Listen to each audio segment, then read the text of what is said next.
I am Sarang Mishra from Shri Ramdev Baba College of Engineering and Management, a second year student of Computer Science and Engineering Department. The topic for my project is Remote Enabled Multi-Socket. Before directly jumping to the main architecture of my idea, let's view some facts related to automation in India. The first point which we have is expensive. As we all know, the automation which is present in India is quite expensive. It ranges from 5,000 rupees and can extend up to 10,000 and 20,000, which is not affordable by the common man and for farmers. The second point is difficult to adapt. Each automation device comes up with its own interface, its own Android app. So first we have to learn about that, how to connect that particular interface with your product, and we have to learn how to use it, and then we can go further with it.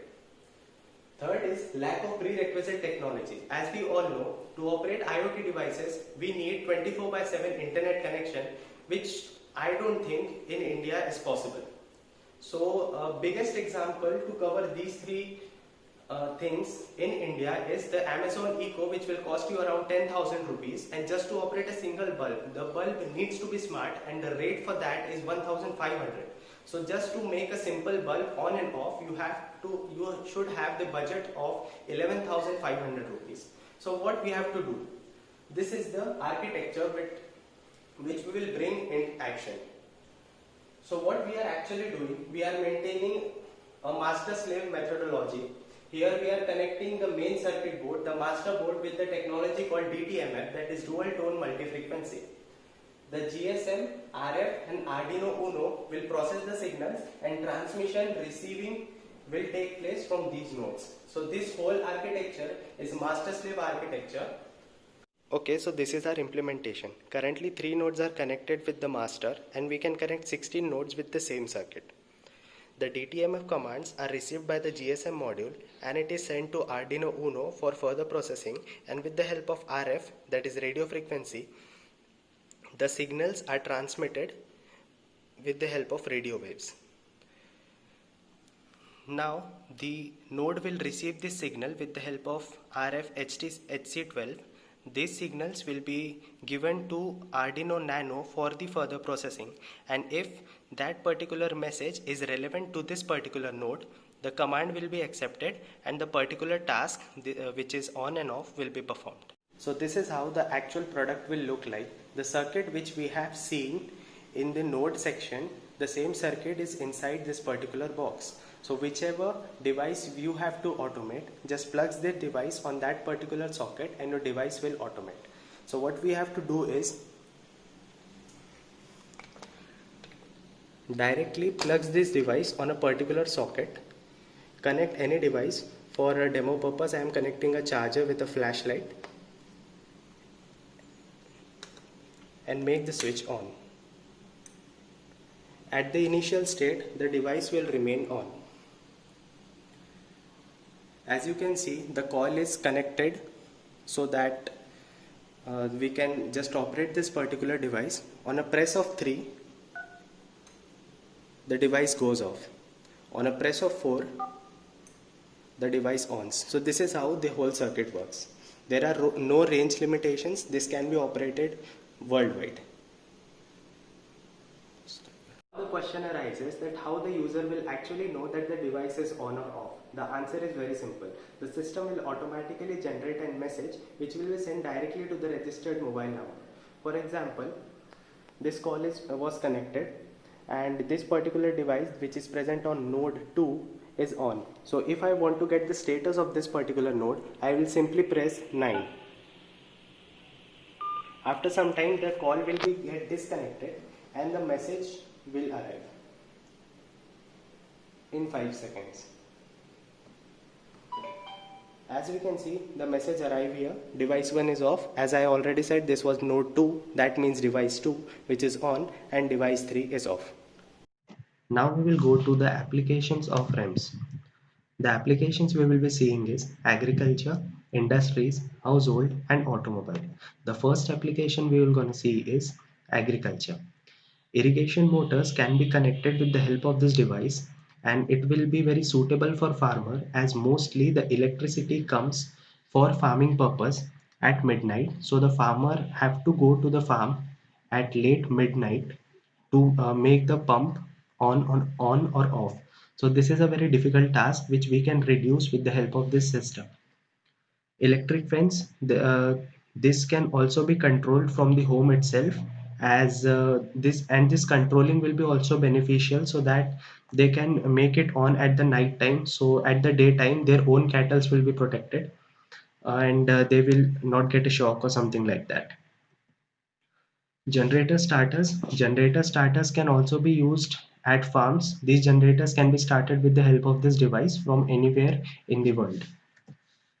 Now moving toward the industrial applications, the first is boiler. These boiler can be controlled at the time of mishappening with the help of this device. A power restart, a power stop, or a power start can be done with the help of REMs. Security alarms. These security alarms can be connected to these REMs so that it can be controlled remotely, and at the time of mishappening, fast actions can be taken. The next application is household. Air conditioners, as we all know, automated air conditioners in market are ranging from they start from 50 to 50,000 and can go up to 80,000 or 90,000 like that.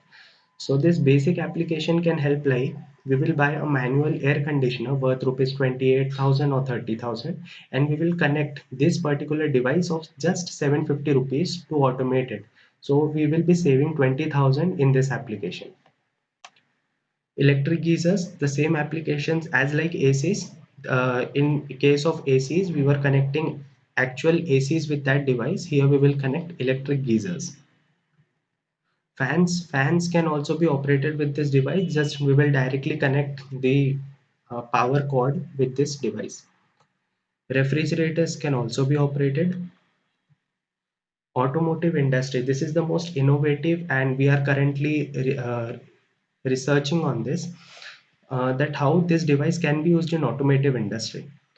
For example, I am owning a travels and tourism business, and for a security purpose I want to check that after 10 p.m. at night my car's doors are locked, engines are closed, headlights are off, etc.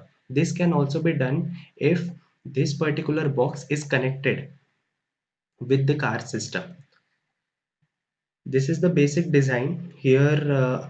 How the engine will start, this is the basic structure which is needed for an engine to start. As we can see, a starter motor, if we are controlling the starter motor with the help of REMs, the engine can start or stop on a key press. Also we can go with other applications like controlling the headlights and lock system, etc. So these are the applications. So at last we will discuss about the advantages of REMs. The first advantage is there is no range limitations. As the whole system is GSM based, there is no interference of Wi-Fi and Bluetooth, therefore it is range free. The second point is we can automate any manual device, for example charger, air conditioner, gas geysers can be connected directly and converted into an automated device. The third is portable. As you can see, it is very handy and portable. We can easily plug it and the device will be automated. Third is easy customization. For example, if I want to automate a particular air conditioner, the automation products which are available in the market will only automate that particular device, and we have to maintain separate interfaces for multiple devices. But this device, with the help of a single call, we can control many devices as we can, and also we can customize. For example, if I want a system which can control an air conditioner, a gas geyser and a television, so also we can do this with the help of it. Fifth is reliable. As the system automatically sends you the message, it acknowledges you that the system is actually on or off. That means it is reliable. Sixth is no need of internet. That means it can be used in villages too. Seventh is easy to use. As there is no interface, the interface is just a call and just a call screen. And just like we book gas cylinders with the help of a call, the same system is applied here. So there is no need of any of studying the software or something like that, and even a villager can use it easily. The 8th point is cost. As I have already said about Amazon Echo, which cost around 10,000 rupees, this simple device will cost only and only 750 rupees, which is a great benefit. Even a villager can use it. Thank you.